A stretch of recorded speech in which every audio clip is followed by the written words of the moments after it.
Enfants de Dieu, nous choisissons de pardonner ceux qui nous blessent. Puis, nous croyons que tout est réglé maintenant. Or, parfois, la colère refait surface après quelque temps. Est-ce que cela signifie que nous n'avions pas vraiment pardonné? Non, pas nécessairement.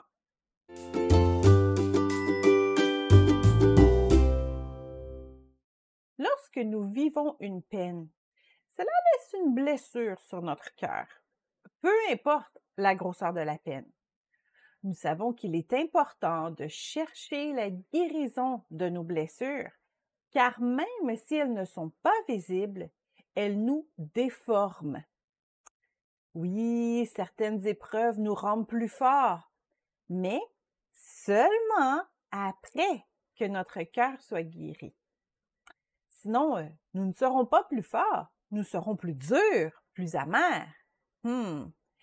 Les gens qui ne sont pas guéris d'une relation passée, par exemple, ont beaucoup de difficultés à entrer dans une nouvelle relation, ou du moins à faire confiance à leur nouvel amour. Chercher la guérison est donc essentiel. Or, pour amorcer notre guérison, il est nécessaire de pardonner. Si nous gardons du ressentiment contre quelqu'un, nous n'arrivons pas à nous enlever cette personne de la tête. Nous n'arrivons pas à passer à autre chose. Nous n'oublierons peut-être pas l'offense qui nous a été faite, mais lorsque nous pardonnons, nous choisissons de ne plus la ramener à notre mémoire. Car pardonner, c'est ça. C'est choisir d'effacer la dette de l'autre envers nous. Une personne nous a blessés, mais nous choisissons de pardonner, c'est-à-dire de ne plus attendre une réparation de sa part. C'est un peu comme ça que Jésus décrit le pardon dans Matthieu 18, 23 à 35. Au verset 27, il est écrit « Ému de compassion, le maître de ce serviteur le laissa aller et lui remit la dette. » Il n'a pas congédié ce serviteur. À ce que nous comprenons du reste de l'histoire, ce serviteur est même resté à l'emploi chez son maître. Mais ce dernier a décidé qu'il n'allait plus revenir sur cette dette. De la même façon, si une personne dit des mensonges à notre propos, par exemple, lui pardonner signifie que nous n'allons plus nous attendre à ce que cette personne répare ses torts. Nous n'allons pas exiger de cette personne de payer sa dette envers nous, en allant dire à tout le monde, mettons, qu'elle a menti.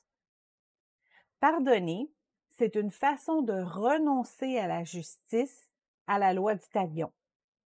Si notre ex a été infidèle, lui pardonner signifie que nous n'allons plus exiger qu'il s'excuse, il ne nous devra rien, il ne sera plus en dette contre nous. Nous n'avons pas à continuer notre relation de couple avec une personne infidèle ou agressive, mais nous devons la pardonner. C'est difficile, mais c'est ce que Dieu demande à ses enfants.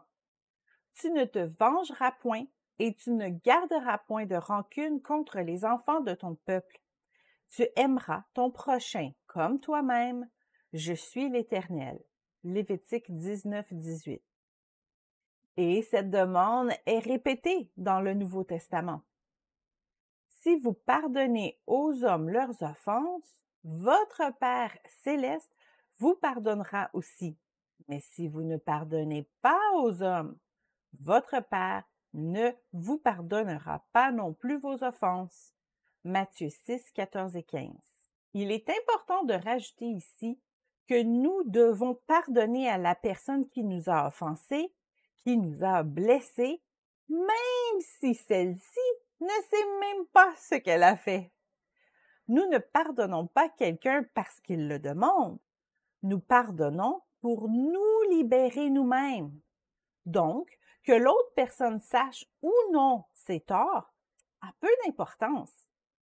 Par exemple, si votre pasteur ne vous a pas dit bonjour et que ça vous a offensé, Vous n'avez pas besoin d'aller le voir pour lui dire « Pasteur, vous ne m'avez pas dit bonjour dimanche et ça m'a blessé, mais je vous pardonne. » En fait, si vous allez lui dire, c'est presque une forme de vengeance, car en lui disant, vous espérez qu'il s'excuse, c'est-à-dire qu'il paye sa dette envers vous.